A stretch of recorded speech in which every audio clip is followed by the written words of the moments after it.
2024 से पहले महंगाई का ग्राफ यूं जा रहा था, यूं।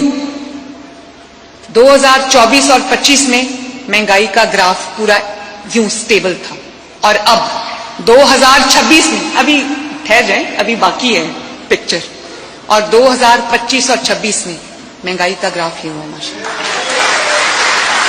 अच्छा भी किसान भराओ ते पाकिस्तानी आवाम एवं मरियम साहबा बड़ा ग्राफ दस रही है, बड़ा थले ਨੂੰ ਜਿਹੜਾ ਨਾ 2022 ਚ ਬੜਾ ਉੱਤੇ ਗ੍ਰਾਫ ਮਹਿੰਗਾਈ ਦਾ ਜਾ ਰਿਹਾ ਸੀ, ਤੇ ਹੁਣ 2026 ਦੇ ਵਿੱਚ ਗ੍ਰਾਫ ਜਿਹੜਾ ਯੂੰ ਕਰਕੇ ਜ਼ਮੀਨ ਨਾਲ ਲੱਗ ਗਿਆ। ਉਹ ਹੁਣ ਮੈਂ ਦੱਸਣਾ ਚਾਹਨਾ ਵੀ ਉਹ ਕਿਹੜਾ ਗ੍ਰਾਫ ਏ। ਇਹ ਗ੍ਰਾਫ ਤੁਹਾਡੇ 5% ਵਾਲਾ ਜਿਹੜੀ ਅਸ਼ਰਾਫ ਹੀ ਹੈ ਉਹਨਾਂ ਵਾਲਾ ਗ੍ਰਾਫ ਤਾਂ ਹੋ ਸਕਦਾ, ਤੇ 95% ਆਵਾਮ ਵਾਲਾ ਜਿਹੜਾ ਉਹ ਗ੍ਰਾਫ ਹੈ ਉਹ ਯੂੰ ਕਰਕੇ ਥੱਲੇ ਨਹੀਂ ਲੱਗਿਆ, ਉਹ ਯੂੰ ਕਰਕੇ ਉਤਾਂ ਨੂੰ ਗਿਆ 4 ਗੁਣਾ। ਉਹ ਮੈਂ ਥੋੜਾ ਜਿਹਾ 2-4 ਫਿਗਰ ਤੁਹਾਡੇ ਅੱਗੇ ਰੱਖਣਾ ਵੀ ਇਹ ਗ੍ਰਾਫ ਥੱਲੇ ਗਿਆ ਹੈ ਜਾਂ ਉਤਾਂ ਨੂੰ ਗਿਆ ਹੈ। ਇਹ ਗ੍ਰਾਫ ਤੇਰਾ ਮੈਂ ਦੱਸਣਾ ਜਿਹੜਾ ਯੂੰ ਕਰਕੇ ਦੱਸ ਰਹੀ ਹੈ ਨਾ ਮਾਸ਼ਾਅੱਲਾ ਮੈਡਮ ਸਾਹਿਬਾ, ਇਹ ਬਰੂਫਨ ਸ਼ਰਬਤ 2022 ਦੇ ਵਿੱਚ ਮਕਸਦ ਹੈ ਕਿ 25 ਤੋਂ 30 ਰੁਪਈਆਂ ਦਾ ਸੀ, ਜਿਹੜਾ ਹੁਣ 130 ਰੁਪਈਆਂ ਦਾ ਹੈ। ਇਹ ਗ੍ਰਾਫ ਇਹਦਾ ਇਹ ਯੂੰ ਕਰਕੇ ਥੱਲੇ ਨੂੰ ਗਿਆ ਹੈ ਕਿ ਗ੍ਰਾਫ ਯੂੰ ਕਰਕੇ ਉਤਾਂ ਨੂੰ ਗਿਆ ਹੈ। ਇਹ ਆਮ ਬੰਦੇ ਦੀ ਜ਼ਰੂਰਤ ਹੈ। ਇਹ ਖਾਂਸੀ ਦਾ ਸ਼ਰਬਤ ਹੈ ਪਲਮੋਨਾਲ, ਇਹ ਕੋਟ ਲਖਪਤ ਚ ਲਾਹੌਰ ਚ ਬਣਦਾ ਪਿਆ ਹੈ।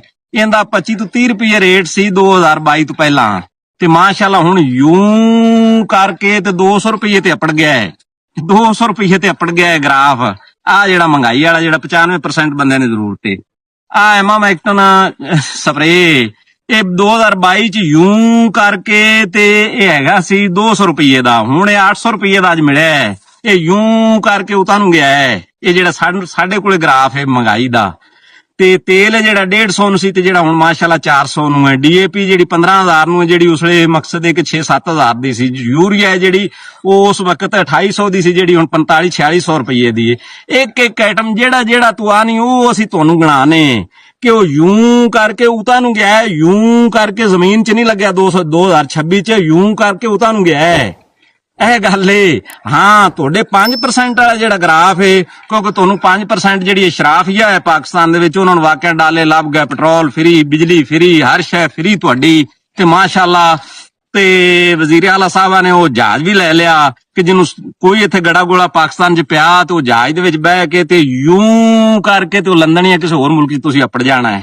ਤੁਹਾਡਾ ਗ੍ਰਾਫ ਤਾਂ ਵਾਕਿਆ ਹੀ ਉਹ 5% ਦਾ, ਤਾਂ ਵਾਕਿਆ ਜਿਵੇਂ ਤੂੰ ਆਖਿਆ ਨਹੀਂ ਉਵੇਂ ਹੀ ਹੈ।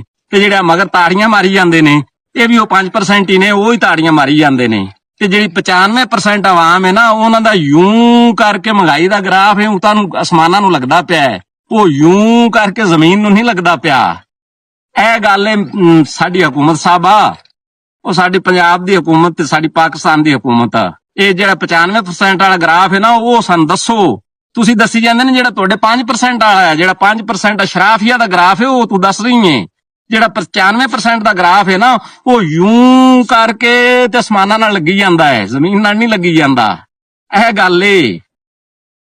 ਅੱਲਾਹ ਦਾ ਸਪੁਰਦ, ਪਾਕਿਸਤਾਨ ਜ਼ਿੰਦਾਬਾਦ, ਕਿਸਾਨ ਜ਼ਿੰਦਾਬਾਦ।